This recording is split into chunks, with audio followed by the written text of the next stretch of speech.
CSE, spotting the signs. How do we know when children are being exploited? I think it's really, really difficult sometimes, because some of the signs and the symptoms of exploitation are also common signs and symptoms of adolescent behaviour.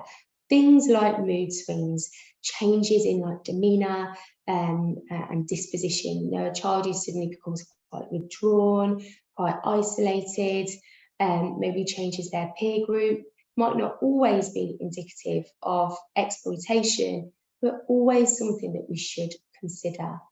Also, the use of drugs and or alcohol. So drugs and alcohol, common levers in order to exploit a child. You know, it's not uncommon for a child who's criminally and sexually exploited to be given drugs and alcohol. And then also for that child then to be plunged in a situation of debt bondage. So what I mean is, I can think of a case that I was involved in a strategy meeting not too long ago, involved a female who's been sexually exploited. Someone who she thought was a boyfriend would describe their relationship as being consensual, supportive. He would give her cannabis, and then sort of a few months down the track, he would say, right, okay, so now you owe me X amount for the cannabis that I gave you. She was like, well, you're my boyfriend. You didn't say that it wasn't for free. And he was like, well, of course it isn't for free. I'm having to pay for it. And what he did is massively inflate the value of the cannabis that he gave her. And she panicked, couldn't tell parents, couldn't tell teachers. She was worried about getting into trouble for using cannabis. And actually then she was forced into a situation in a scenario where she had to pay back that drug debt. And one way that she was tasked to pay back that drug debt is by storing a firearm in her bedroom, which had huge consequences for her.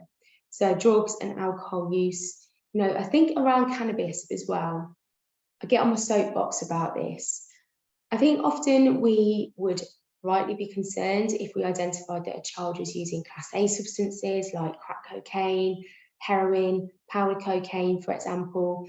But then children who are using substances, there's almost a little bit of apathy around that. It's almost kind of like, well, most people of their age are using cannabis. We know that cannabis use is really prevalent. And I worry that we are in a situation where we are almost kind of veering into that territory of cannabis use in children and young people is socially acceptable. And I also think as well, you know, there's been a lot of marketing around cannabis oil, hemp, CBD, and there's a big misconception around actually cannabis being like a medicinal substance, something that's really positive, something that can boost productivity, alleviate pain. The reality is that street bought cannabis is massively problematic. It's often laced with other substances, synthetics as well. I remember when I was working in the substance misuse field, loads of children actually being admitted to their local A&E departments because they were smoking cannabis that had been laced with spice. So we need to be really cautious that we don't veer into that territory of professional apathy. What we know with county lines methods of drug supply as well, typically associated with the movement and the distribution of Class A drugs, so your heroin, your crack, but actually cannabis as well, increasingly so, because cannabis, the use is so prevalent that it's an additional sort of revenue stream. And so we need to be actually mindful of the links as well between cannabis distribution and supply and county lines and criminal exploitation through county lines methods of drug supply as well.